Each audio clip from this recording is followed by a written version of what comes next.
प्रभु राम देव भगवान अल्लाह खुदा ईश आदि नाम एक ही शक्ति के हैं। वो कैसा है, कहां है, कैसे मिलता है, किसने देखा है? ये प्रश्नवाचक चिन्ह पूर्ण रूप से हटाने के लिए अवश्य सुनिए जगत गुरु तत्वदर्शी संत रामपाल जी महाराज के अमृत वचन सर्व पवित्र धर्मों के पवित्र शास्त्रों के आधार पर। ब्रह्मा जी कहते हैं मैं सारी सृष्टि का उत्पन्न करने वाला हूं, मैं प्रजापिता हूं। इन दोनों का युद्ध हो गया तो तब ये आके खड़ा हो गया उनके पास और उनसे क्या कहता है कि तुमने अज्ञानता से अपने आप को ईश मान लिया, भगवान मान लिया, यू आर नॉट गॉड। ये दिखाता हूं आपको, ये देखिएगा श्री शिव महापुराण हिंदी टीका सहित भाग 1। ये श्री शिव महापुराण, इसके कौन है लेखक? विद्यावृद्धि पंडित ज्वाला प्रसाद जी मिश्र कृत हिंदी टीका सहित, खेमरा श्री कृष्ण दास प्रकाशन मुंबई। ये शिव महापुराण है। इसके हम विद्वेश्वर संहिता पर पहुंचते हैं। ये 11 पृष्ठ विद्वेश्वर संहिता शिव पुराण अध्याय 6 में यहाँ पर नंदी केश्वर यानी वो नंदी बैल बता रहा है भगवान शंकर का। नंदी केश्वर बोले कि हे योगेंद्र, एक समय विष्णु भगवान शेष सैया पर अपने गरुड़ आदि पार्षदों के से संयुक्त लक्ष्मी सहित शयन करते थे। उस समय ब्रह्म ज्ञानियों में श्रेष्ठ ब्रह्मा जी अपनी इच्छा से वहां आए। सब प्रकार सुंदर सेज पर शयन करते हुए कमल लोचन विष्णु जी से पूछने लगे, तुम कौन हो? मुझे देखकर अभिमानी पुरुष के समान शयन करते हो। वत्स बेटा उठो, देखो मैं तुम्हारा स्वामी आया हूं। आए हुए स्वामी का गुरु को देखकर भी जो अभिमान करता है वह उस द्रोही मूड का प्रायश्चित होना निश्चित है। यह सुनकर विष्णु जी के अंतर में क्रोध हुआ, पर ऊपर से दिखाया नहीं, परंतु बाहर से शांत रहे और बोले, बेटा वत्स ब्रह्मा। विष्णु जी बोले ब्रह्मा जी को, वत्स बेटा तुम्हारा मंगल हो, बैठो इस आसन पर विराजो। इस समय तुम्हारे नेत्र कुटिल और मुख वक्र क्यों हो रहा है? ब्रह्मा जी बोले, हे वत्स विष्णु, तुमको समय के प्रभाव से अभिमान है।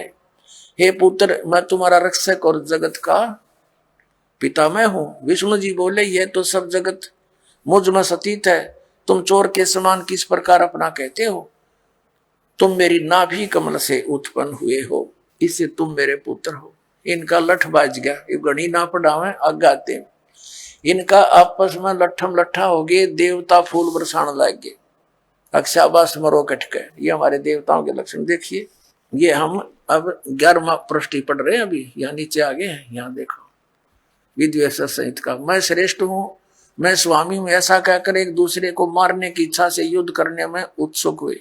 संपूर्ण देवता विमान में बैठकर उस महा अद्भुत युद्ध को देखने चले आए और आकाश में उनका ऊपर फूल बरसाने लगे। हमारे देवताओं, ये हमारे देवता, दो भाइयों का झगड़ा हो जा तो सभ्य व्यक्ति उनका छूट बीच बचावा करा कर कहीं लड़के ना मर जा। अरे ये देवता फूल बरसावा, मरो लड़के हैं, हो जाओ खत्म है तेरा गजब। इन इतिहासों को पढ़ते थे हम। अब ये काल आ गया, इनके बीच में सतम डाल दिया इनके पिता ने पिल्लर तेजों में बहुत। इसके और छोर को खोजने लगे, इन कुछ नहीं पाया, ब्रह्मा ने झूठ बोल दिया। ये कथा आप सुनते रहते हो। इसलिए इनके बीच में आ गया और फिर इनको क्या हिदायत देता है कि तुम भगवान नहीं हो, तुमने अपने आप को भगवान मान लिया। ये देखिएगा शिव पुराण 17 पृष्ठ पर हम आ गए। विद्वेश्वर संहिता है ये, अध्याय 9 भाग विद्वेश्वर संहिता भाग 1 का अध्याय 9। अब यहाँ निंदिकेश्वर फिर बोले कि इस प्रकार जब वो दोनों नरम हो गए, भगवान ने नरम हुए ब्रह्मा विष्णु पर अनुग्रह करके, क्या बताया? उन दोनों की अज्ञानता और वैर को दूर करने के अर्थ दोनों से कहा कि मेरे सकल और निष्कल दो भेद से दो रूप है, परंतु और ईश्वर नहीं। इस कारण से दोनों उनके दो रूप नहीं हो सकते। पहला सतम रूप है और पीछे मूर्तिमान रूप धारण किया। इसमें ब्रह्म निष्कल और इस रूप गुण सगुण, मेरे दोनों रूप से और दूसरे के किसी के नहीं। अब इनसे क्या कहा, इस कारण से तुम दोनों को अथवा दूसरों को ईश तव की प्राप्ति नहीं हो सकती। तुमने ब्रह्मा और विष्णु ने अज्ञानता से अपने को ईश माना, भगवान मान लिया। ये बड़ा ही अद्भुत हुआ, ये बड़ा गलत हो गया। उसको दूर करने को ही मैं रण स्थान में आया। अब तुम अपना अभिमान त्याग कर मुझ ईश्वर में अपनी बुद्धि लगाओ। मेरे प्रसाद से लोक में सब अर्थ प्रकाश होते हैं। अब ये क्या कहता है कि मैं जगत का वर्धक होने से मैं ब्रह्म हूं। आप आगे दिखाता हूं आपको। ये अध्याय, ये प्रश्न नंबर 18 पर देखिएगा, अध्याय नंबर 10 का। और यहां हम आ जाते हैं। हे पुत्रो, ब्रह्मा और विष्णु को कह रहा है, इनका पिता ये ब्रह्म, काल रूपी ब्रह्म सरपुरुष। हे पुत्रो, यह कृत आपने तप से प्राप्त किया है, जिसको सृष्टि की उत्पत्ति और प्रलय पालन कहता है। विष्णु और ब्रह्मा जी को इनका पिता ये काल कह रहा है कि तुमने ये कर्ता अपने तप से प्राप्त किए हैं, जो कि सृष्टि की उत्पत्ति और पालन कहता है, जो मैंने प्रसन्न होकर तुम्हें दिया। इसी प्रकार दूसरे दो कृत रुद्र और महेश को प्रदान किए, परंतु अनुग्रह कृत कोई भी पाने को समर्थ नहीं है। अब इसमें दास तो कहना चाहा था कि दो तो ये ब्रह्मा विष्णु हो गए और रुद्र और शिव ये दो नारे हो गए, ये चार हो गए। और पांचवा ये बोल रहा है, ये पांचवा जो बोल रहा है ये इनका पिता है, ये सरपुरुष है। और वहां ये शिव रूप में खड़ा हो गया इनके पास आकर। ये ऐसे ही धोखे से काम करता है, अपनी वास्तविकता से परिचित नहीं होने देता। ब्रह्मा और विष्णु ने शंकर भगवान मान लिया। अब आगे देखना ये क्या कहता है। ये काल जो इन चारों को संबोधित कर रहा है, वो कहता है कि मेरा ओंकार मंत्र है। ये अब हम 19 पृष्ठ पर आ गए, 18 पढ़ लिया। विद्वेश्वर संहिता अध्याय 10 ही चल रहा है। यहां देखना,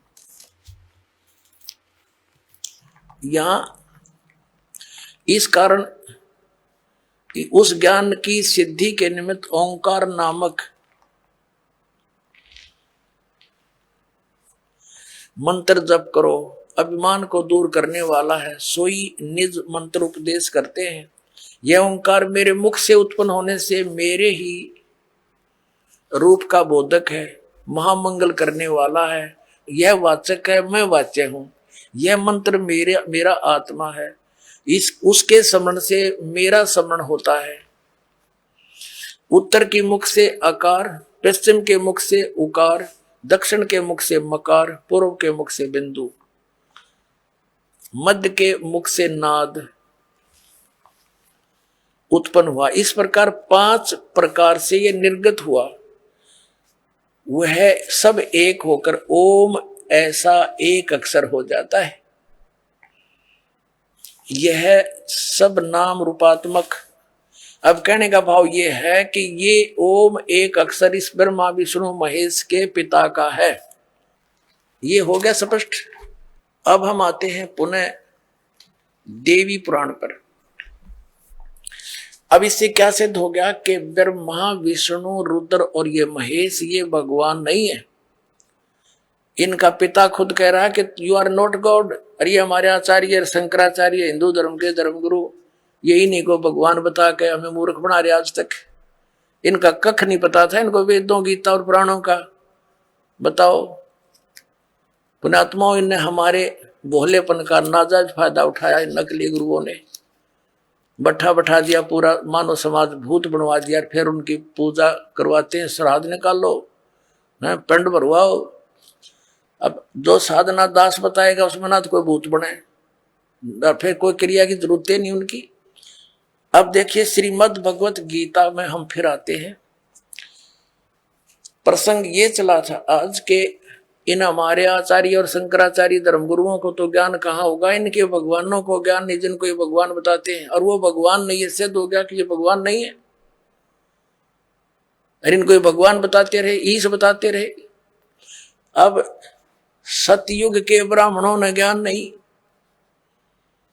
बताओ सतयुग से लेकर आज तक ब्राह्मणों ने ज्ञान नहीं वेदों का। जब देखिएगा श्रीमद् देवी भागवत गीता प्रेस ग्रुप से प्रकाशित, केवल हिंदी, इसके संपादक हनुमान प्रसाद पोदार चिमनलाल गोस्वामी, ये गीता प्रेस ग्रुप से प्रकाशित है। इसके हम 414 पृष्ठ पर आते हैं। ये 414 पृष्ठ है श्री संक्षिप्त देवी भागवत और छठा सकंद।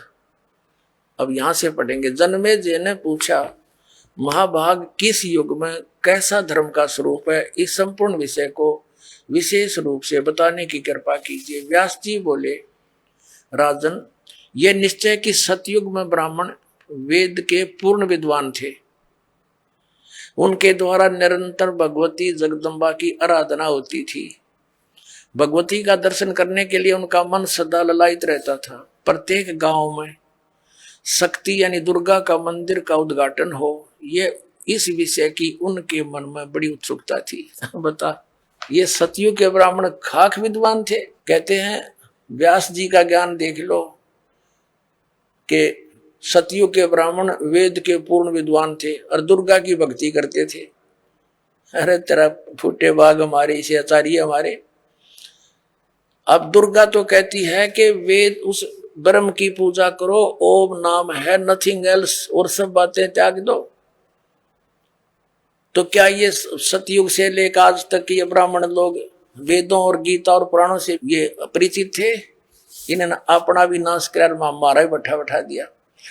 अब अपना भी भक्ति नाश किया, अपना जीवन नष्ट किया, और साथ में यजमानों को भी ले डूबे। ये तो सतयुग के ब्राह्मणों के विषय में। अब कलयुग के ब्राह्मणों की जानकारी जो वर्तमान के शंकराचार्य और आचार्य तकरीबन ये ब्राह्मण ही है, ब्राह्मण वर्ण के। अब यहां देखो, वही छठा अध्याय चल रहा है, पृष्ठ 414 पर हम यहां पढ़ रहे थे। अभी ये हमने पढ़ लिया, अब यहां आ गया। व्यास जी कह रहे हैं कि धर्म की यही स्थिति त्रेता में रही, परंतु कुछ ह्रास हो गया।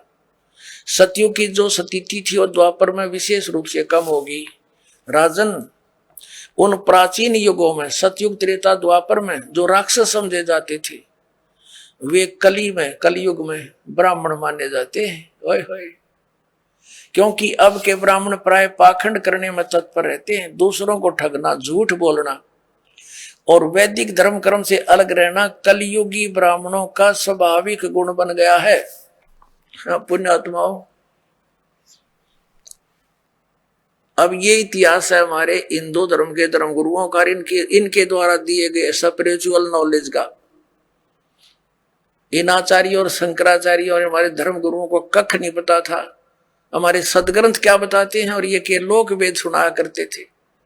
ये क्या कहते हैं कि जीव ही ब्रह्म है, अहम आत्मा ब्रह्म, ये आत्मा ही परमात्मा है। और फिर दूसरी तरफ कहते हैं श्री कृष्ण की, श्री विष्णु जी की और श्री शंकर भगवान की पूजा करनी चाहिए। बताओ, और उधर देवी की पूजा करते हैं और इनको भगवान बताते हैं। इनके विषय में लिखा है, स्पष्ट है कि ये भगवान है ही नहीं जिनको ये भगवान बनाकर हमें पूजवाया करते थे। तो पुण्यात्माओं, ये सौभाग्य आपका कि परमात्मा ने आपको शिक्षित किया, इस दास को अध्यात्म ज्ञान युक्त किया। अब देखना पूरे विश्व में यह ज्ञान जाएगा और सब मानव का कल्याण हो जाएगा। बोलो सतगुरुदेव।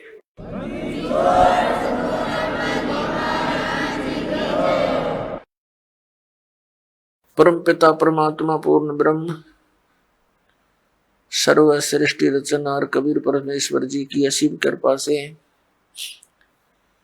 आप पुण्यात्मा सत्संग सुनने के लिए उपस्थित हुए।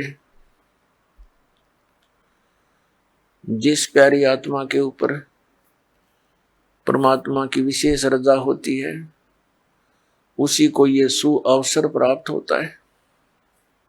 बहुत ही पुण्यकर्मी प्राणियों को मानव शरीर प्राप्त होता है। उससे भी पुण्यकर्मी प्राणी वे हैं जो परमात्मा की तलाश में, खोज में लगे हैं,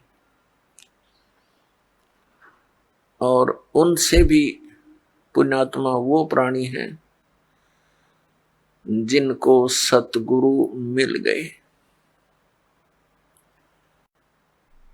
तो पुण्यात्मा, आप उन तीसरे नंबर के, यानी गुड, बेटर, बेस्ट, ये बेस्ट आत्मा हो परमात्मा की, आपको सतगुरु मिल गए। अब आपका ये अंतिम जीवन होगा यदि आप आजीवन इस सत भक्ति पर दृढ़ रहे, नियमित रहे, आप सतलोक चले जाओगे। आप आज से नहीं लगे हो भक्ति के लिए, परमात्मा के लिए, आप युगों युगों से लगे हो। आप भक्ति मार्ग पर लगे हो, लेकिन बीच में गफलत कर जाते हो। किसी भी कारण से आपका इस भक्ति मार्ग से पैर फिसल जाता है, आप फिर यही काल के गड्ढे में, घेरे में पड़े रह जाते हो, और फिर से प्रयत्न करते हो इस घेरे से निकलने का, इस कुएं से निकलने का। तो अब आपका प्रयत्न,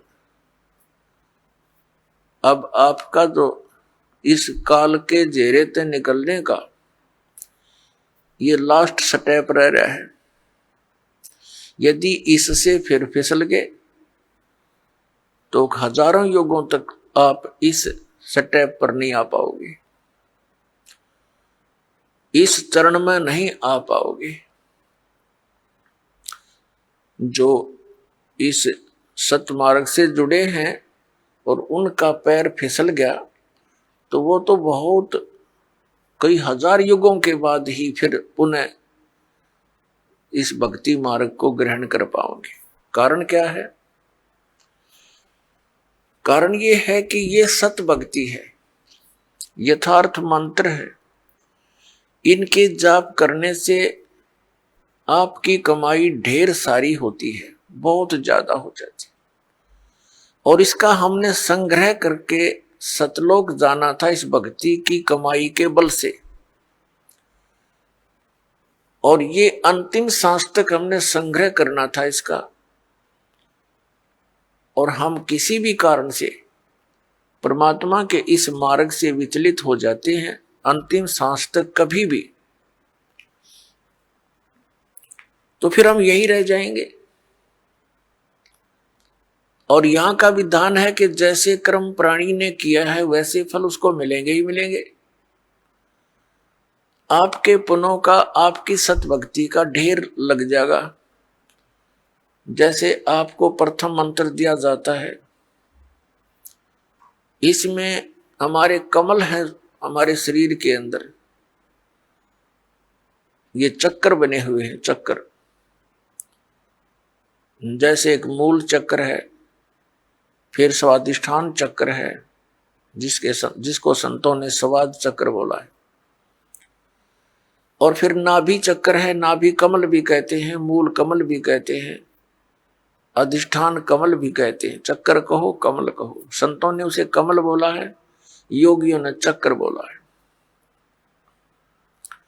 फिर हृदय कमल यानी हृदय चक्र है, फिर कंठ कमल है यानी कंठ वाला चक्र है, और फिर त्रिकुटी कमल है। तो इस प्रकार हमारे शरीर में ये जितने भी कमल चक्र हैं, इन पे एक एक देवता का अधिपत्य है। मूल चक्र के ऊपर, मूल कमल के ऊपर गणेश जी का बैरियर है, ये समझ लो, ये बैरियर है। अपने हम निज धाम जाना है, ये बैरियर है। प्रथम बैरियर है मूल कमल, और दूसरा बैरियर है स्वाधिष्ठान कमल यानी चक्र, स्वाद चक्र, और तीसरा बैरियर है ये नाभि चक्र, नाभि कमल। तो मूल कमल पर गणेश जी वहां के मुखिया हैं, और स्वाधिष्ठान चक्र रूपी बैरियर के ऊपर श्री ब्रह्मा जी का राज्य है, सत्ता है, और नाभि कमल पर विष्णु जी और लक्ष्मी जी, ये इनके साथ ही है। तो परिवार है इनका। ब्रह्मा जी के साथ उनकी पत्नी सावित्री है, और फिर हृदय कमल पर भगवान शिव और पार्वती यहाँ के ये अधिकारी हैं, और कंठ कमल में श्री दुर्गा जी। तो इस प्रकार हमने कंठ कमल तक जितने भी ये बैरियर हैं, इनसे पार होने के लिए आपको ये मंत्र दे रखे हैं, प्रथम मंत्र। तो इनकी भक्ति कमाई करके आप जब इन बैरियरों के पास निकट जाओगे तो आपके बैरियर का मार्ग साफ मिलेगा, और आपकी जो कमाई आपने प्रथम मंत्र में इन देवों की जो मजदूरी की है, साधना की है, ये आप वहां इनका टैक्स देते हुए चलोगे। इस प्रकार हमने सतलोक जाने में ये सहयोगी होते यदि हम इस भक्ति पर लगे रहे अंतिम सांस तक। और यदि हम इनसे फिसल गए भक्ति मार्ग से, तो फिर क्या होगा? आप जी ने जो गणेश जी की के सत्र की साधना मंत्र जाप किया जो आपको दिया जाता है, तो उस कमाई को आप श्री गणेश जी के लोक में प्राप्त करोगे, वहां गण बन जाओगे। और जब आपके इस मंत्र की कमाई खत्म हो जाएगी उस लोक में, उसके बाद आप फिर श्री ब्रह्मा जी के लोक में जाओगे, क्योंकि आपने वो भी नाम जाप कर रखा है, उसकी कमाई बहुत गनी बनी हुई है। तो वहां आप अपनी पूंजी को नष्ट करोगे देवता बनकर। उसके बाद फिर आप जाओगे श्री विष्णु जी के लोक में, क्योंकि उस नाम की भी जाप की कमाई आपने कर रखी है। और फिर वहां आपके उस नाम की जाप की कमाई समाप्त हो जाएगी, भक्ति कमाई, वो धन, तो आपको फिर वहां से निकाल दिया जाएगा।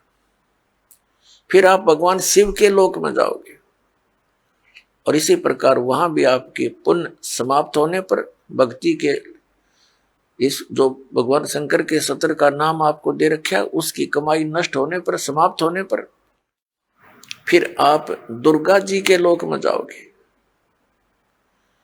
और दुर्गा जी के लोक में जाकर के अपनी इस पुण्य कमाई को फिर वहां नष्ट करोगे। तो इस प्रकार आपको ये पृथ्वी पर नहीं आने देगा, क्योंकि आप इतने पुण्य बन जाएंगे आपके, और पृथ्वी पर आए बिना भक्ति मिले नहीं। और भक्ति मिलेगी इस कलयुग के अंदर, सतयुग त्रेता द्वापर में आप इस भक्ति को नहीं करते, क्योंकि आप स्वयं ही जो साधना कर रहे होते उसे आपको लगता होता है कि हम बहुत सुखी हैं। और फिर आपको जो सतनाम दे रखा है, जो 2 अक्षर का, जिसमें एक ओम मंत्र है, ये ब्रह्म का। पुण्यात्माओं, एक ही जड़ी होती है, उसके प्रयोग की विधि में अंतर होने से उसका गुण बदल जाता है। तो यही समझ लेना कि जो मंत्र आपको प्रथम मंत्र में दिए हैं, वहां उस विधि से जाप करने से उसका गुण वही है। अब इस मंत्र में जो सतनाम बनाकर आपको दिया है, इसकी साधना करने से, इस विधि से इसका गुण अन्य होता, लाभ भिन्न होता है। कई बोली आत्मा, क्योंकि हम युगों युगों से अज्ञान से परिपूर्ण हैं, अब ये तत्व ज्ञान प्राप्त हुआ है तो हम वकील बन जाते हैं उस अज्ञान आधार से। तो उसमें आप जी ने ये सोचना चाहिए, यदि हम विद्वान होते तो हमें ये ज्ञान पहले ही प्राप्त होता। आप विद्वान नहीं, बुद्धिमान अवश्य, लेकिन उस बुद्धि का दुरुपयोग करके आप भगवान से दूर हो जाओगे। इस दास ने जो मार्गदर्शन किया है ये गॉड गिवन है, ये किसी डूम बाट के गीत नहीं है। तो इसके अंदर आप जी ने बिल्कुल सोचना बंद कर देना चाहिए। उपदेश लेने के बाद, उपदेश लेने से पहले आप बिल्कुल वकील बने रहो, खूब अच्छी तरह निरीक्षण करो हर एक बात का, और तब दीक्षा ग्रहण करो। दीक्षा ग्रहण करके यदि गुरु जी के वचनों में आपको अविश्वास होता है तो आपका नाम खंडित हो जाता है, भगवान से दूर हो जाते हो। इसलिए दास सबसे पहले आपको ज्ञान ग्रहण करने के लिए पुस्तकें देता है, सीडी बना रखी है, ये सुनो देखो, मिलाओ दूसरे संतों से, और जब आपको संतुष्टि हो जाए कि ये मार्ग फाइनल है, सही है, तो दीक्षा लो, अन्यथा मत लो। तो जो दास फिर आपको जो भी ज्ञान दे, आप एक अच्छे विद्यार्थी की तरह निसंशय होकर सुनो, श्रद्धा से सुनो, ब्लाइंड फेथ करके सुनो। पुण्यात्माओं, श्रद्धालु हमेशा अपने गुरुजी के वचन पर अंधविश्वास करता है और वही सफल होता है। लेकिन इस गुण का इन नकली गुरुओं ने दुरुपयोग कर लिया। जितने भी आप देखते हो ये संत और इनके पास गए हुए डिवोटी कितने समर्पित हैं। वो गुरुजी जो भी ज्ञान बताते हैं शिरोधार्य होता है। उनके विषय में कोई कहता है जैसे तत्व ज्ञान के आधार से हमारे भक्त उन अन्य संतों के शिष्यों को बताते हैं कि आपकी साधना ठीक नहीं, आपके गुरुजी के पास मोक्ष मार्ग नहीं, तो वो बहुत दुखी हो जाते हैं और कहते हैं आप मेरे गुरुजी के बारे में कुछ ना बोलो। तो पुण्यात्माओं, वो ड्यूटी तो सही है, उनका आस्था होनी ही चाहिए, लेकिन वो नकली गुरुओं के पास वो श्रद्धा बनाए बैठे। अब जैसे आम के पौधे को बीज कर यदि कोई ये आस्था लगाए बैठा है कि मैं आम खाऊंगा, इसके आम लगेंगे बड़ा होकर, तो वो बिल्कुल सही है, उसका बिल्कुल सही उद्देश्य है और ठीक उसकी क्रिया है। और यदि बबूल का पेड़ पौधा बो करके और वो ये कहता है कि ये बड़ा होगा, इसके आम लगेंगे,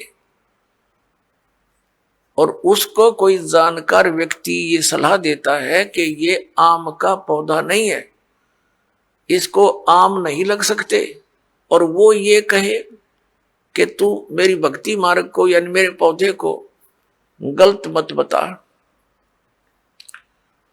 तो वो उसकी एक तो श्रद्धा है, जिस व्यक्ति ने उसको आम का पौधा बता करके बबूल दे रखा है, वो पूरा विश्वास किए बैठा है उस नकली आदमी पर। तो उस व्यक्ति को चाहिए कि इस व्यक्ति ने मेरे पौधे को ये बबूल क्यों बताया, उसकी फिर पूरा निरीक्षण करना चाहिए, तब उसकी सिंचाई करे, ना तो बबूल बोने का क्या यूज। तो जैसे भी किसी को ये शंका उत्पन्न करता है कोई कि भी आपका भक्ति मार्ग ठीक नहीं, तो उससे पूरा पूछे, अच्छी तरह निरीक्षण करे और फिर इन सदग्रंथों से मेल करे, क्योंकि किसी के लोक वेद से यानी कहने सुनने मात्र से अपने पद से डगमग होना ठीक नहीं। अपने आत्मा ये दास आपको जो ज्ञान देता है ये शास्त्र अनुकूल है। पवित्र श्रीमद् भगवत गीता, पवित्र चारों वेद और पवित्र पुराण, ये एक पवित्र हिंदू धर्म के श्रद्धालुओं के लिए शिरोधार्य है। शिरोधार्य का अर्थ होता है इनमें जो लिखा है वो सत्य है, और इससे बाहर कोई बताता वो असत्य है। असत्य डुप्लीकेट और सत्य ओरिजिनल। तो ओरिजिनल वस्तु से लाभ होगा, डुप्लीकेट से नहीं होगा। श्रीमद् भगवत गीता अध्याय नंबर 16 के श्लोक 23-24 में स्पष्ट किया है कि अर्जुन, शास्त्र विधि को त्याग कर जो मनमाना आचरण करते हैं उनको न तो कोई सुख प्राप्त होता है, न उनकी गति होती है, और न ही कोई सिद्धि को प्राप्त होते हैं, अर्थात यूजलेस। तो फिर फायदा क्या उस भक्ति के करने का। तो गीता अध्याय नंबर 16 के श्लोक नंबर 24 में तुरंत कहा कि इससे तेरे लिए अर्जुन कर्तव्य और अकर्तव्य की व्यवस्था में, यानी कौन सी भक्ति करनी चाहिए और कौन सी ना करनी चाहिए, सदग्रंथ ही प्रमाण है, उनको आधार मानना। सदग्रंथों के विपरीत कोई ज्ञान देता है उसको स्वीकार मत करना, वो गुरु ठीक नहीं। भावार्थ ये है इस पवित्र सदग्रंथ के इस श्लोकों का। तो पुण्यात्माओं, ऐसे तो आपको भी कोई कह सकता है कि आपके गुरु जी का ज्ञान ठीक नहीं, तो उसे प्रमाण लीजिए और फिर अपने प्रमाण दीजिए, और फिर भी आपको कोई भिन्नता लगे तो बेशक किसी को स्वीकार कर लीजिए। लेकिन दास ये दावे के साथ कहता है कि इस विश्व के अंदर इस दास के अतिरिक्त न तो तत्व ज्ञान है और न ही भक्ति का कोई मंत्र समाधान है। सबके पास यूजलेस मंत्र है, मोक्षदायक नहीं है, वो सब झूठे और गलत मंत्र है, शास्त्र विरुद्ध ज्ञान है। ये ढोल के डंके पर कहते हैं। और ऐसा है तो प्रमाण दे कोई हमारे सामने आए। हमने अध्यात्म ज्ञान चर्चा का एक प्रोग्राम चलाया, उसमें सामने आए और अपना पक्ष प्रस्तुत करे। तो दास जो आपको कहना चाह रहा है वो इस विषय में है कि जो भक्ति आप करते हो और जो साधना ये दास बताता है उसके ऊपर आपको अविश्वास नहीं होना चाहिए, विशेषकर उपदेश प्राप्त करने के बाद। अगर फिर भी वो कोई अग्रम मग्रम करता, वो चातुर प्राणी है, उसने 1 2 4 20 हजार 2000 को मूर्ख बना रखा होगा, वो गुरु पद प्राप्त कर चुका है, उन औरों को अभी उलझाना ही चाहता है। अन्यथा इतने प्रमाण देखकर तो मूढ़मती भी इंसान समझ जाता है कि यह संत क्या बताना चाहता है। तो कहने का दास का तात्पर्य ये है कि जब आप उपदेशी हो जाओ उसके बाद आप दास के वचन सुनो और उनको फाइनल मानो। उपदेश लेने से पहले आप पूरी तर्क वितर्क करो, अपने माइंड से एक दूसरे के साथ करो कि ये कैसे लिखा है, ये ऐसे लिखा, फिर प्रमाण देखो। हमने तो पृष्ठ नंबर और अध्याय नंबर, उनके श्लोक नंबर दे रखे हैं, आपके प्रमाणित ग्रंथ होंगे। पुण्यात्माओं, दास अपनी तरफ से एक शब्द नहीं बोलता, क्योंकि हम जीव हैं। जीव जो अपनी तरफ से बोलेगा वो यदि ग्रंथों से परिचित नहीं है तो जीव सतर का ही बोल सकता है। लेकिन दास ने उन सदग्रंथों को पढ़ा है जो गॉड गिवन है, और गॉड गिवन जो विचार है वो जीव सतर से बाहर होते हैं। गॉड गिवन परमात्मा दत्त जो ज्ञान है उस पर जीव सोच ही नहीं सकता वहां तक, तो उनको हमने फाइनल ही मानना होगा। दैट्स ऑल, ये समझ लेना। और ये आपको निश्चय हो जाना चाहिए कि दास जो बोलेगा वो सदग्रंथों से ही बोलता है, जो सदग्रंथों में लिखा है, और जिसको हमारे धर्मगुरु समझ नहीं सके दास उनको समझा रहा है कि इस सदग्रंथ का कहने का तात्पर्य ये है, ये न्यू का न्यू लिखा हुआ है, एज इट इज रिटन है, जो का तो लिखा हुआ है, और उसको हमारे धर्मगुरु समझ नहीं सके। बस इतनी सी बात है। अब धर्मगुरु कौन होता है? जो धार्मिकता और सदग्रंथों का ज्ञान दे, और जो सदग्रंथों के विपरीत ज्ञान देता है और आपस में लड़ा के मारता है, वो ना धर्म गुरु है ना उसके धार्मिकता आसपास है, वो तो एक राक्षस व्यक्ति है। पीछे आप देखते आए हो, हिंदुओं के गुरु मुसलमानों के साथ लड़ाते हैं, मुसलमानों के गुरु हिंदुओं के साथ लड़ाई करवाते हैं अपने उल्लू सीधा करने के लिए, और वो हमें मूर्ख बनाते रहे। अब हम देखेंगे अपने सदग्रंथों को, और सदग्रंथों में वर्णित विधि है, उससे हम मोक्ष प्राप्ति करेंगे।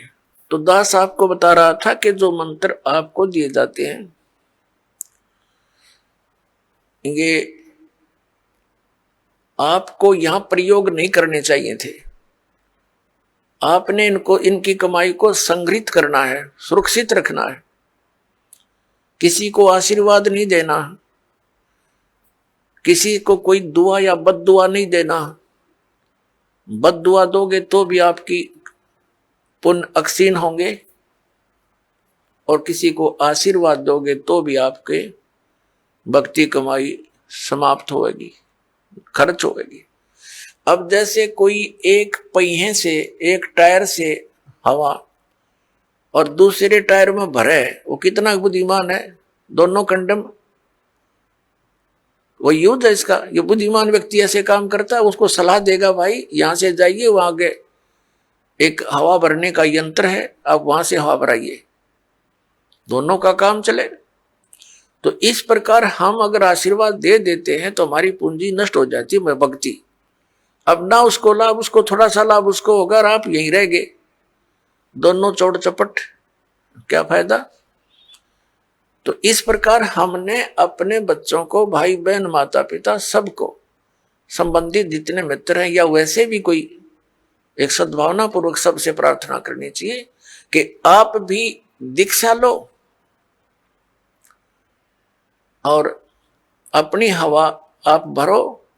जैसे एक पंप दे दिया जाता है साइकिल में हवा भरने का, तो सब ले लो पंप और अपनी भरो हवा, जब जरूरत पड़े फुल करो और चलो गाड़ी पर, सवारी पर। तो कहने का भाव ये है कि इसी प्रकार ये गुरुदेव जी से दीक्षा लेकर के आप स्वयं अपने भक्ति मंत्र के जाप साधना के द्वारा अपने टायर में हवा स्वयं भरो और फिर चलो।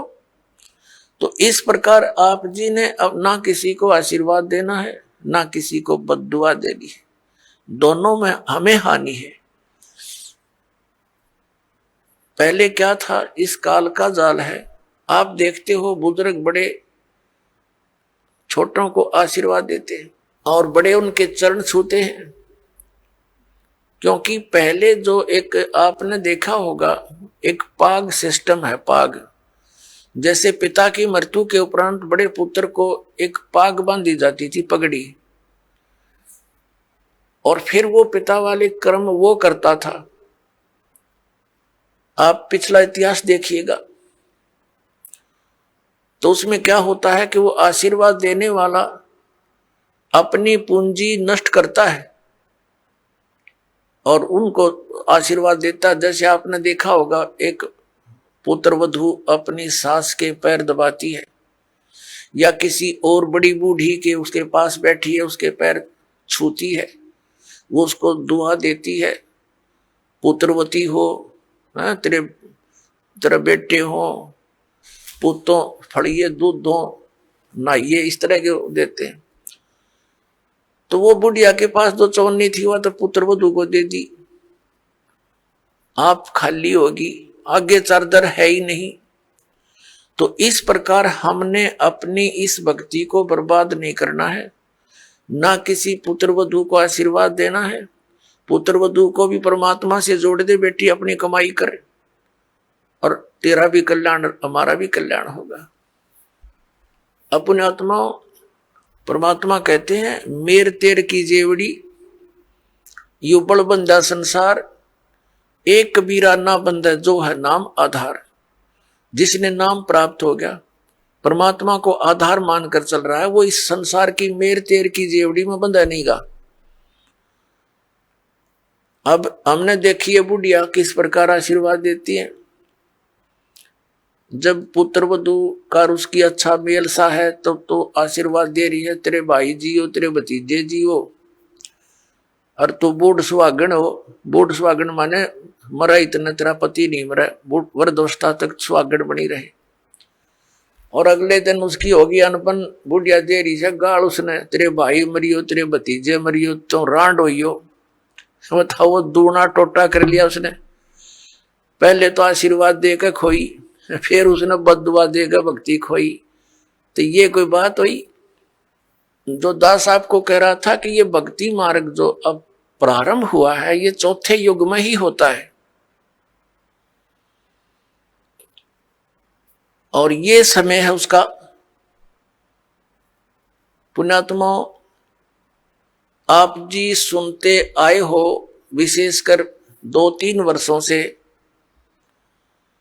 कि सन 2012 में प्रलय होएगी।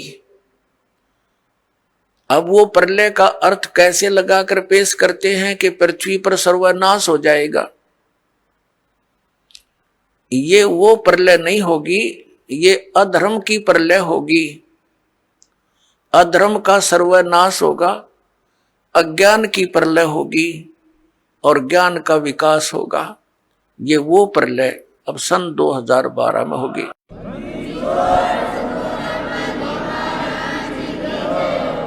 श्रीमद् भगवत गीता अध्याय नंबर 4 के श्लोक नंबर 7 में कहा है, यदा यदा ही धर्मस्य ग्लानि भवति भारत। जब जब धर्म के अंदर नफरत पैदा हो जाती है, अधर्म बढ़ जाता है, धर्म का नाश हो जाता है, तो काल भगवान कहता है तब मैं अपने अंश अवतार सृजन करता हूं, भेजता हूं। अब पुण्यात्माओं, आप जी को दास बार बार बताता है, हम काल के लोक में रह रहे हैं, सरपुरुष के लोक में। और गीता जी का ज्ञान ये काल भगवान यानी ब्रह्म श्री कृष्ण जी में प्रवेश करके बोल रहा है।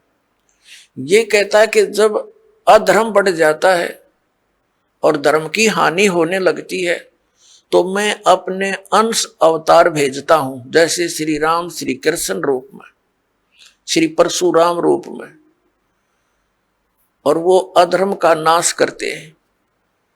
और दूसरे परमात्मा कौन है जो हमारे लिंक में है, जिनसे हम संबंधित हैं। या तो हम इसलिए से संबंधित हैं क्योंकि हम इस काल के ब्रह्म के लोक में रह रहे हैं और हमारा मूल मालिक परम अक्षर ब्रह्म है, वह हमने जाना, उसके लिए हम प्रयत्न करें।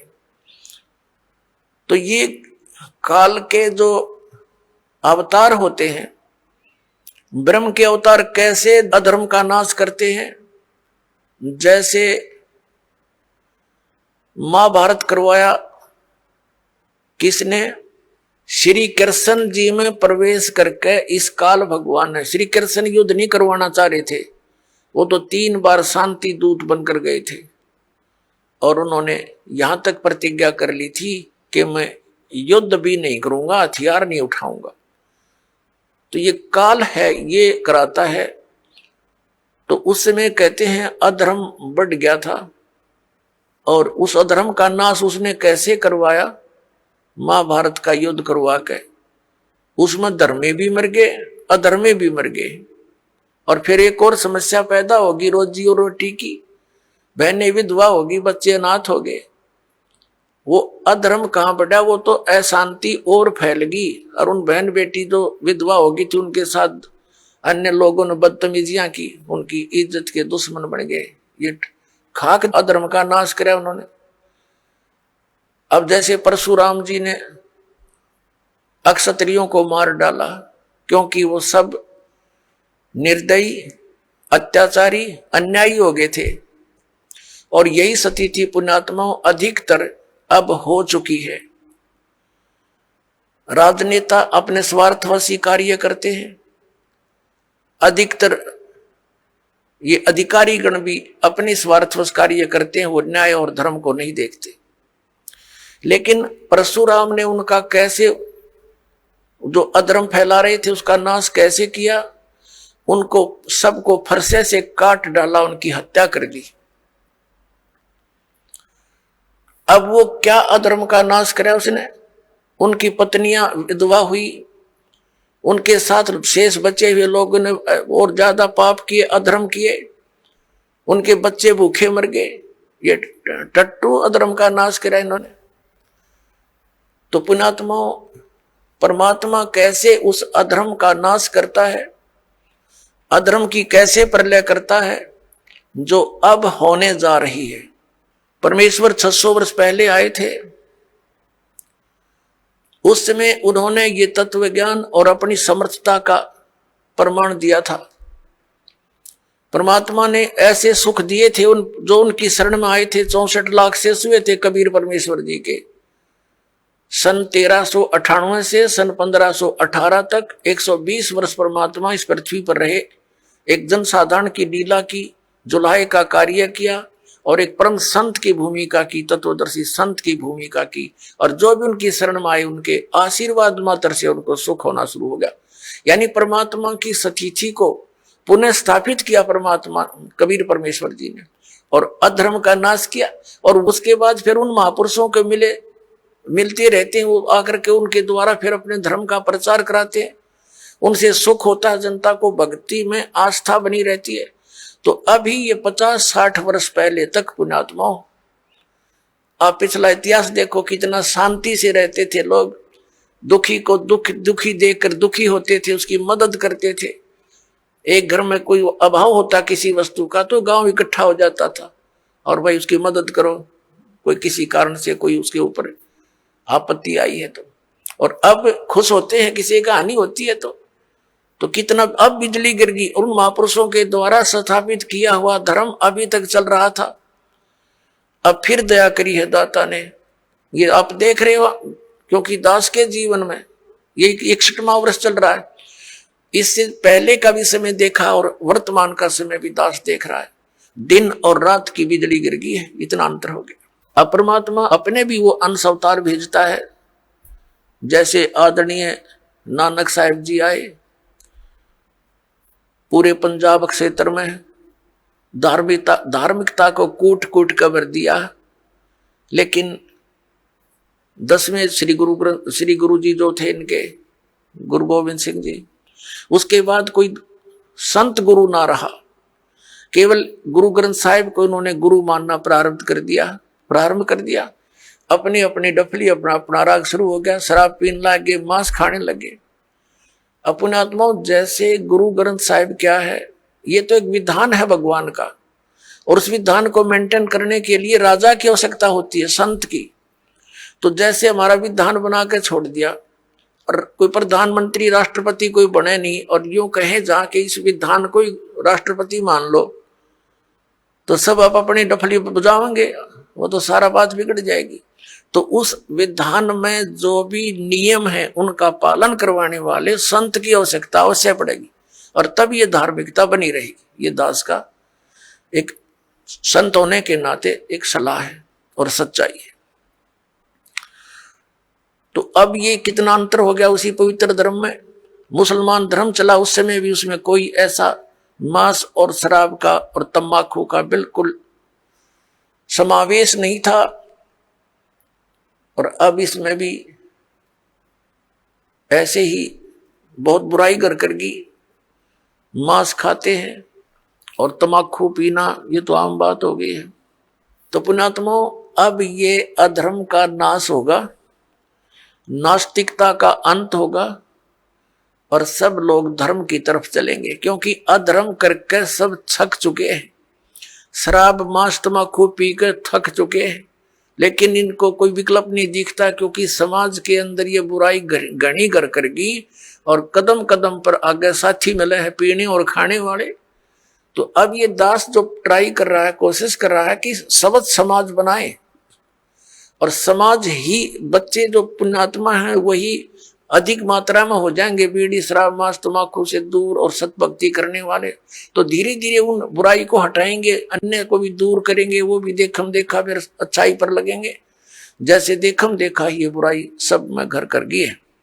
अब प्रसंग जो चल रहा है पुण्यात्माओं,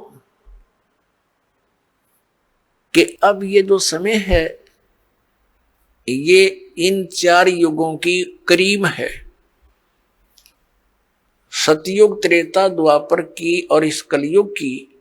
अब ये प्राइम टाइम है भक्ति का, मोक्ष कराने का।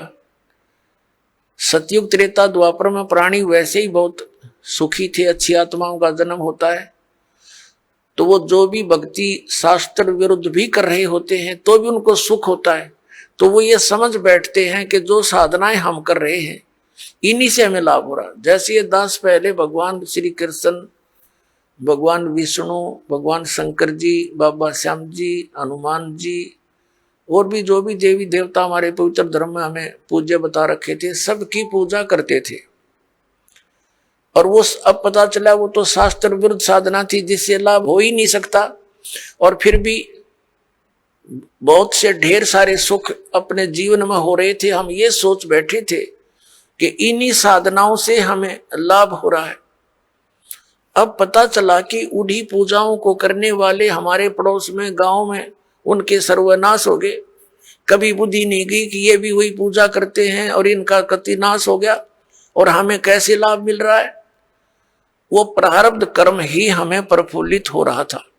जिनके प्रारब्ध में पाप थे वो पाप उनको कैर तोड़ रहे थे, जिनके प्रारब्ध में सुख थे, पुण्य कर्म थे, उनको फल मिल रहे थे। पूजा दोनों ही एक जैसी कर रहे थे। अब ये पता चला कि जो साधनाएं हम कर रहे थे उनके प्रतिफल से हमें कोई सुख नहीं था। ये हमारे पुण्य संस्कार थे, पिछले जन्म के संग्रहित जो प्रारब्ध बनाकर हमें दिए गए थे, वही प्रफुल्लित हो रहे थे। और एक ऐसे भी देखे हमने जो राम नाम का आसपास भी नहीं, गुट्टी लावें, सारा दिन बकवाद करें, ताश खेल रहे, कोई राम नाम का जिक्र करे, उसका मजाक करें, और उनके ठाठ हैं, उनकी गाड़ियां चलती हैं, ट्रक चलते हैं, और वो कुछ भी ना कर रहे। तो अब पता चला तत्व ज्ञान की रोशनी में कि वो सर्व उनको प्रारब्ध ही प्राप्त है। आगे उनका भट्ठा बैठेगा एक कदम, जब तक पिछले जन्म की बैटरी चार्ज है इन्वर्टर की। आइए अब हम उन श्रद्धालुओं के अनुभव जानते हैं जो जगत गुरु तत्वदर्शी संत रामपाल जी महाराज जी से दीक्षा प्राप्त कर चुके हैं तथा उनके द्वारा बताए गए भक्ति मार्ग पर चल रहे हैं। नमस्कार जी। सत्साई जी। क्या नाम है बहन जी आपका? मेरा नाम शिखा दासी है। कहाँ के रहने वाले हैं आप? मैं हिसार हरियाणा से हूँ। संत रामपाल जी महाराज से नाम दीक्षा आपने कब ली? मैंने संत रामपाल जी महाराज से नाम दीक्षा जनवरी 2009 में ली। संत रामपाल जी महाराज से नाम दीक्षा लेने से पहले क्या आप कोई भक्ति साधना भी करते थे? जी हाँ, हम जो मतलब हमारे समाज में जो भी धार्मिक पूजाएं हैं, देवी देवताएं हैं, उनको मानते थे। और मेरी मम्मी संतोषी माता की बहुत ही मतलब ज़्यादा पूजा करती थी, उनके व्रत सब कुछ करती थी। फिर भी वो मतलब बीमार ही रहती थी हर टाइम। और मेरे पापा हर महीने मतलब सालासर हो गया, अमरनाथ हो गया, केदारनाथ, मतलब हर जगह तीर्थ यात्रा पर जाते थे। तो जो ये भक्ति साधनाएं आप लोग कर रहे थे और आपके पेरेंट्स कर रहे थे, तो इन सब भक्ति साधनाओं से आपके परिवार में क्या क्या लाभ प्राप्त हुए? जी, हमें इनसे कुछ लाभ तो प्राप्त नहीं हुए, परंतु उल्टी ही हमें हानियां होती चली गई। मेरी मम्मी इतनी ज़्यादा बीमार रहती थी, मतलब वो सारा टाइम खाट में ही रहती थी। और मेरे पापा मतलब 6-6 महीने बाहर ही रहते थे, घर पे नहीं आते थे। और जिस कारण हमारी भी मतलब परवरिश है वो अच्छे से नहीं हो सकी। और हमारी आर्थिक स्थिति इतनी बुरी थी कि हम कभी कभी तो बिना खाया ना खाए ही सो जाते थे। फिर हमारे घर वाले थे वो भी मतलब जो हमारे दादा दादी थे, चाचा चाची थे, वो भी इतना साथ नहीं देते थे। आपके अनुसार जो भक्ति साधना आप और आपका परिवार कर रहा था, उनसे आपको कोई लाभ नहीं हुआ, बल्कि आपके परिवार की आर्थिक स्थिति बहुत कमजोर थी। आपकी माताजी बहुत बीमार रहते थे, आपके फादर भी आप लोगों से दूर रहते थे, बहुत बार घर में खाने की भी दिक्कत रहती थी। तो इन सब परेशानियों के होते हुए संत रामपाल जी महाराज जी की जानकारी आपको कैसे मिली? जी, हमें ऐसे पता चला, हम मतलब कॉलोनी से बाहर रहते थे, तो वहाँ पर एक लेडीज थी, तो उन्होंने बताया कि ऐसे ऐसे संत रामपाल जी महाराज हैं, आप नाम दीक्षा ले लो तो आपको आपकी सारी दिक्कतें हैं वो दूर हो जाएंगी। परंतु मेरी मम्मी ने एक बार तो मतलब टाल मटोल कर दी कि नहीं, हम नहीं लेंगे, हम तो यही पूजा करेंगे। फिर मेरी मम्मी कुछ ज़्यादा ही बीमार हो गई, तो उन्होंने फिर बोला मेरी मम्मी को कि आप एक बार जाके तो देखो, ऐसे ऐसे है, मतलब बहुत लोगों को वहाँ से लाभ प्राप्त हुआ है, आपको भी हो जाएगा। तो मेरी दादी और मेरी मम्मी संत रामपाल जी महाराज के पास सतलोक आश्रम बरवाला चले गए और वहाँ पर उन्होंने उनसे नाम दीक्षा ली। संत रामपाल जी से नाम दीक्षा लेने के बाद क्या आपके परिवार में किसी तरह के कोई चेंजेस आए? हाँ जी, बहुत बदलाव आए हमारे परिवार के अंदर। मतलब पहले तो सिर्फ मेरी मम्मी ने नाम लिया था, तो मेरे पापा नहीं मानते थे। तो मेरे पापा के साथ एक घटना हुई, उनका एक्सीडेंट हुआ। वो एक ड्राइवर है, तो वो उनकी गाड़ी का ब्रेक फेल हो गया था, तो वो भी अगले ही दिन संत रामपाल जी महाराज की शरण में चले गए। और हमारे घर में मतलब इतनी दिक्कतें रहती थी वो सभी दूर हो गई। हमारी आर्थिक स्थिति भी बहुत अच्छी हो गई। पहले हमारे घर में मतलब कुछ भी नहीं था, ऐसे लगा के ही चलो, कुछ भी सुविधा प्राप्त नहीं थी। हमारे घर में मैं बताऊं, एक ही चेयर होती थी हमारे घर में, उस पर भी मतलब कभी कभी आते थे तो उस पर मेरे पापा ही बैठते थे। तो हम सब, हमारे घर में कोई खाट नहीं होती थी, वो एक बेड होता था जो मेरी मम्मी को दहेज में मिला था मेरी नाना और की तरफ से। उस बेड पे हम 5 लोग सोते थे, 3 हम और 2 मेरे मम्मी पापा, इसके अलावा कुछ भी नहीं था। और अब परमात्मा की दया से हमारे घर में सब कुछ है, मतलब परमात्मा ने हर चीज़ की मौज कर रखी है। और मेरी मम्मी इतनी ठीक रहती है अब, मतलब सारा काम खुद करती है मेरी मम्मी घर का, और किसी प्रकार की कोई दवाई नहीं लेती। पहले मेरी मम्मी को मतलब हर समय दवाइयों के सहारे ही चलना पड़ता था। मेरी मम्मी ने हर हॉस्पिटल, हर डॉक्टर से दवाई प्राप्त की थी, परंतु उन्हें कोई भी आराम नहीं हुआ।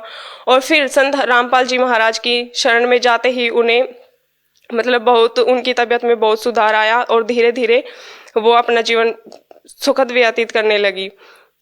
संत रामपाल जी महाराज की दया से कल ही मेरा मतलब 2nd सेम का, मैं BA ग्रेजुएशन कर रही हूँ, तो उसका रिजल्ट आया है। मतलब मेरा एक इंग्लिश का पेपर था, वो बहुत ही ख़राब हुआ था और उसमें परमात्मा की दया से मैं पास हो गई। मेरे को इतनी खुशी है इस चीज़ की कि मैं मतलब बता नहीं सकती। मेरे को पक्का यकीन था कि मैं इसमें फेल हो जाऊँगी, पर परमात्मा ने मेरे को पास करवा दिया। और मेरे पापा का एक बार इतना ज़बरदस्त एक्सीडेंट हुआ था, मतलब उनकी गाड़ी है ना 6-7 मतलब पलटे खा गई थी, तो कोई उम्मीद नहीं थी बचने की, फिर भी परमात्मा ने उन्हें जीवन दान दिया और उनको बचा लिया। आपने बताया कि आप BA ग्रेजुएशन कर रहे हैं, तो आप पढ़े लिखे इंसान होने के नाते कैसे विश्वास कर सकते हैं कि एक संत से नाम दीक्षा लेने मात्र से आपकी मदर की तबीयत ठीक हो सकती है, या आपकी आर्थिक स्थिति जो बहुत ज़्यादा खराब थी वो ठीक हो जाती है, या और भी अन्य फायदे जो आप लोगों को हुए हैं, ये केवल संत रामपाल जी महाराज से नाम दीक्षा लेने से ही पॉसिबल हो रहे हैं? ये कैसे हो सकता है? संत रामपाल जी महाराज शास्त्रों के अनुसार भक्ति देते हैं, और जैसे कि गीता में लिखा गया है कि जो भी मतलब मनमाना आचरण करेगा उन्हें कोई भी लाभ प्राप्त नहीं होगा। जो शास्त्रों के अनुसार भक्ति करेगा उनको ही सब लाभ प्राप्त हो गए। संत रामपाल जी महाराज शास्त्रों के अनुसार ही भक्ति बताते हैं, जिससे कि सभी लोगों को लाभ प्राप्त होते हैं। और मेरे पढ़े लिखे होने का यही फायदा है कि मैं उन शास्त्रों को मतलब पढ़ सकती हूँ और सच्चाई को जान सकती हूँ, और सभी लोगों को पढ़ाई का फायदा उठाना चाहिए और अपने शास्त्रों को पढ़ना चाहिए और सच्चाई जाननी चाहिए और संत रामपाल जी महाराज के बारे में जानना चाहिए। तो बहन जी, जैसा आपने बताया कि संत रामपाल जी महाराज जो है वो शास्त्र विधि के अनुसार आज भक्ति करवा रहे हैं और उससे आपको लाभ प्राप्त हुआ। ऐसे ही संत रामपाल जी के करोड़ों शिष्यों से जब हम मिलते हैं, हमारी मीडिया टीम मिलती है और उनसे ऐसे लाभों को जानती है, तो ये एक बहुत ही अचंभे वाले लाभ होते हैं जो हमें सुनने को मिलते हैं।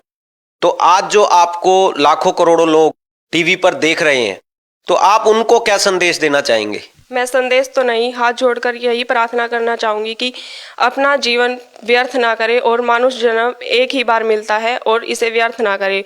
संत रामपाल जी महाराज की शरण में आकर अपने मानुष जन्म को सफल बनाए। बहन जी, संत रामपाल जी महाराज की शरण में कैसे आ सकते हैं? संत रामपाल जी महाराज के सत्संग विभिन्न चैनलों पर आते हैं और उन चैनलों के नीचे एक पट्टी चलती है जिस पर कि मतलब आश्रम के कुछ नंबर दिए होते हैं, उन पर आप संपर्क करें और अपने नज़दीकी नामदान केंद्र का पता करें और वहां पर जाकर नाम दीक्षा ग्रहण करें। निःशुल्क नाम दीक्षा प्राप्त है, कोई पैसा नहीं लिया जाएगा, और आप ऑनलाइन पुस्तक भी प्राप्त कर सकते हैं और पहले से ज्ञान प्राप्त कर सकते हैं, और फिर कोई भी शंका न हो और नाम दीक्षा प्राप्त करें। धन्यवाद बहन जी। सत साहिब।